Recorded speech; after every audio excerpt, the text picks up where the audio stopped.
Hi guys, if you don't know who I am, my name is Liam, and here on this channel we watch RuPaul's Drag Race, and then we come over here and we have a bit of a chat about it.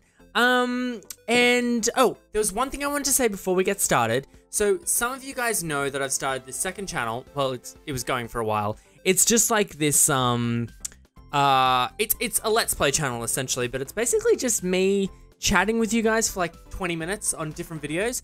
So if you were interested in just like getting to know a different side of me, or having someone else talking to you in the background, maybe you'll enjoy that thing.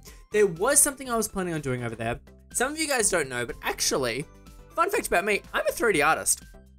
And what I was thinking of doing is doing a series of The Sims where I create the workroom of RuPaul's Drag Race, and then doing my own All-Stars with The Sims and trying to build those sets perfectly to what they are. And if The Sims doesn't have stuff that I need, I'll just make them myself and mod them in. You know what I mean? So if you're interested in stuff like that, I might make some drag queens in the sim and then put them in and then do this whole like All-Stars thing. I'd love to hear what you think about that. Anyway, let's get into it. Where are my notes? So this whole sponge thing was relatively annoying to begin with, and I was like, okay, they're trying to make this a damn thing, and it's just frustrating me to no end. But this wiping Monet's message off the mirror with the sponge was actually really sweet. I was into it, bringing that sponge back to do that, but it's got to be over now. It's got to be done. No more sponge. That dress was hideous. It was not iconic. It was just coming from someone who absolutely has no right saying anything about fashion. That's the thing about RuPaul's Drag Race. Most of us have never done drag before, but we are all experts, aren't we? We're all fashionistas. We have all the answers. Hi, I'm Liam. I've kind of made a semi-small hobby out of reviewing things that I have no business doing. Welcome to the Liam I Do It channel. So with these mini challenges, I've said it before in all my other videos during this season 10 reviews, these mini challenges are next level. I didn't really understand this pancake one. It wasn't one of my favorite ones, but it was really creative and different and enjoyable. The most thing I related to during this whole situation was Eureka eating all of the food that they were supposed to be using. I would be doing that. That food looked delicious. I've been locked away eating hotel food for like, God knows how many weeks. I'm gonna eat this stuff, including the pancake. It's gonna be great. Do you not understand what the point of the handsome man eating that tiny bit of pancake was? He was only eating the pancake bit. They all taste the same. He didn't really have anything funny to input. He was pretty. Pretty people aren't usually funny.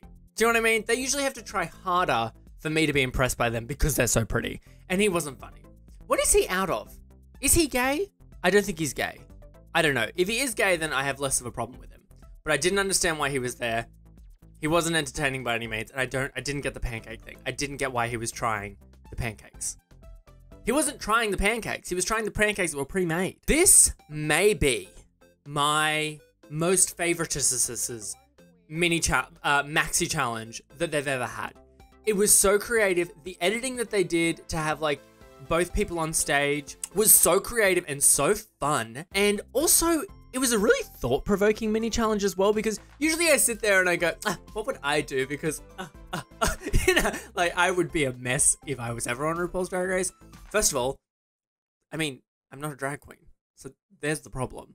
But if I did have the skill set that they had, and I did have the imagination they had, I was trying to think, well, what would my personality look like? So I was thinking, like, I just think like mine would be terrifying.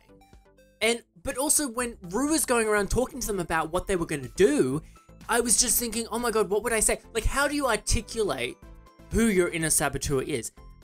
It's kind of all a reoccurring theme of like, you're not good enough, you're stupid, or like in terms of this channel, you have no right doing this. But what does that person look like? For me, that would be terrifying. I would have like contact lenses that were completely black in my eyes, like black blood paint coming down, all black, obviously. I think Asia's one was kind of who I would imagine mine. Really long black fingernails, kind of like a corpse bride looking thing, maybe is what I would have done. Don't know. But what they did was all really good. The only one that I didn't particularly love the most was Cameron's, because it really did look like a cosplay kind of thing. It didn't really go very far. Her evil one just kind of looked like an evil witch doctor, but she still looked kind of cool. Is it just me? Or, like with Cameron being there, her looks from the beginning were extremely strong and they looked very well presented and very expensive. But ever since the twin challenge, they've kind of looked like she has spent less money on them, which I feel really bad in saying that because I don't want queens to go bankrupt doing this show, you know what I mean? So it's kind of like, I feel like maybe Cameron just spent so much money on really expensive looks and now we've gotten here and it's not, but did she make all of it? That could be it. Anyway, now I'm just rambling. But Cameron's, to me, I really didn't like Cameron's. And, I mean, yeah. Miss Cracker's evil one just wasn't really good anyway. It just looked, she also looked like a witch doctor. They both look like witch doctors. So, I mean, we're already talking about the outfits, so we may as well jump there already. Eureka's outfits, I didn't think, initially, when she came on, I was like, oh, this isn't, like, really Eureka standard. It's that thing with Eureka, it's like she's so high, if she drops down just a tiny little bit, it's kind of like, oh, okay. Because like her normal outfit, like her normal drag, wasn't to the caliber that we usually see Eureka, and then the evil one was like a same, not really caliber, but when I listened to the judges, I was like, oh, okay, yeah, but she's really done the assignment, like they're polar opposites, and the evil one, she's really bringing forward a personality, and she's done a really good job. It's just not high fashion, but it doesn't need to be high fashion. So I kind of changed my mind on that a little. But my initial thought was kind of like, oh, is Eureka in the bottom? All I have to say, in terms of Aquaria, is you guys know this with me throughout this whole series, I've been up and down with Aquaria so much. I think I have reached the point where I'm rooting for Aquaria. I think I'm here now, and I'm just gonna stay here. That her looks are amazing. I actually really relate to her personality because she doesn't seem to be able to articulate her words correctly or get her thoughts across. And I relate to that a lot. I think she's got a really sweet nature. She has a lot of confidence, but is that really a bad thing? And I don't know, I think I found myself in a place where I really like Aquaria, and I'm so shocked at that. So I'm very fortunate that she's got this far. But that evil look was everything. With the bones and the fashion and all of it, it was just kind of like, wow, this is a big deal. And the personality she brought across was really good as well. It was just beautiful. The thing that pissed me off the most, I mean, Asia's one, I really loved Asia's story that she had going on with the balloons, and then when she came out with that amazing evil look, that was amazing. I thought anyway, that was my favorite evil look. I really liked Aquaria's, that was my favorite. I just thought like, this whole balloon storyline was so cool that they were black, and she came out and she popped. She like had the other one. There was a whole storyline going with the balloons, and when Michelle said that the balloons were an afterthought, I was just like, honey, did you even see the looks?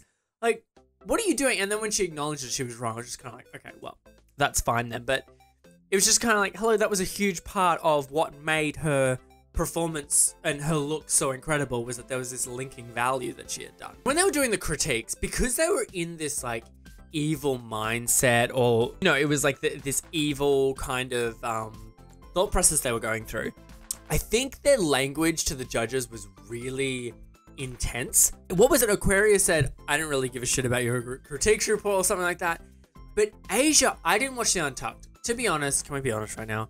The Untucks have kind of made me a little bit uncomfortable recently. Just because they're just so intense to watch. And this one in particular, I think would have been really intense. I am going to watch it. I haven't watched it so far, but I have a feeling it probably was like super dramatic. Just because what Asia said, like there wasn't a need. I'm just shaking this honey, by the way. I'm not doing anything weird. Also, up here, what? I don't know why you'd think that. I've just made a whole mess of myself. This is just not gonna have honey.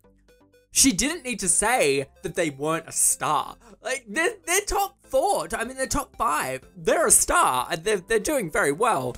But I mean, I know that she was in character and she was being super evil, but she didn't need to say that they weren't a star. That's just taking it to an unnecessary level, in my opinion. Still love Asia, don't get me wrong. Lip sync. So, first of all, that's a hard damn song, in my opinion. There was a lot of words flying out of that song, so to match it was really hard, and they both did an incredible job. I think Cameron's track record is looking a little bit shaky.